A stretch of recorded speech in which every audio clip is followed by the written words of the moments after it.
Hi hello నమస్తే welcome to Telugu one this is Shiveshwari. Telugu cinema ప్రేక్షకులు అసలు సిసలు భారతీయులు. అదేంటి మిగతా వాళ్ళు కాదా అని అంటారా? మిగతా భాష ప్రేక్షకులు కూడా భారతీయులే.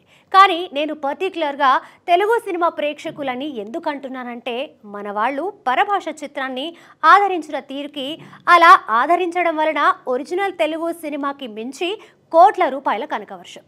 కాస్టింగ్ ఎవరైతే మాకేంటి, సినిమా బాగుందా లేదా, తెలుగు ప్రేక్షకులు మొదటి నుంచి ఫిక్స్ చేసుకున్న సిస్టమ్.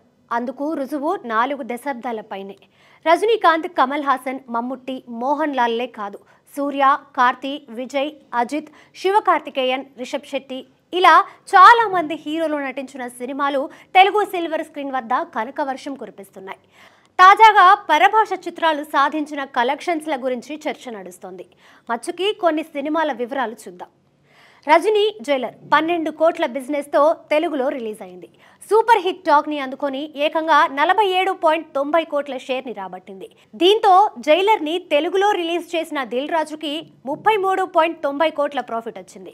కన్నడ హీరో రిషబ్ శెట్టి హీరోగా వచ్చిన కాంతారా మూవీ 2 కోట్ల బిజినెస్తో రిలీజ్ అయింది.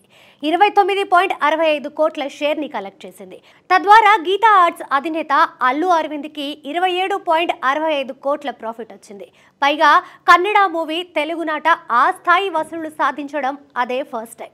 ఇవే కాకుండా విజయ్ లియో 20 కోట్లు, గతంలో వచ్చిన కమల్, విక్రమ్ 33 కోట్లు సాధించాయి. రీసెంట్గా బ్లాక్ బస్టర్ యానిమల్ కూడా పరభాష మూవీ కిందనే వస్తోంది. తెలుగు బాక్స్ ఆఫీస్ వద్ద రికార్డు కలెక్షన్స్ని సృష్టించింది. ఇలా పరభాష చిత్రాలు తెలుగునాట రికార్డు కలెక్షన్స్ని సాధిస్తుంటే, అచ్చ తెలుగు సినిమాలు మాత్రం ఆ స్థాయి కలెక్షన్స్ని సాధించలేకపోతున్నాయి. కేవలం భారీ సినిమాలు మాత్రమే కలెక్షన్స్ని రాబడుతున్నాయి. పైగా డబ్బింగ్ సినిమాల బిజినెస్ని గమనిస్తే చాలా తక్కువ అమౌంట్కే హక్కులని పొందుతున్నారు. ఆ తర్వాత తెలుగు ప్రేక్షకుల ఆదరణతో కోట్ల లాభాన్ని చవిచూస్తున్నారు. గతంలో కూడా విజయ్ యాంటోనీ బిచ్చగాడు మూవీ కేవలం 50 కోట్ల బ్రేక్ ఈవెంట్ టార్గెట్తో రిలీజ్ అయ్యి 16.80 కోట్ల షేర్ అందుకుంది.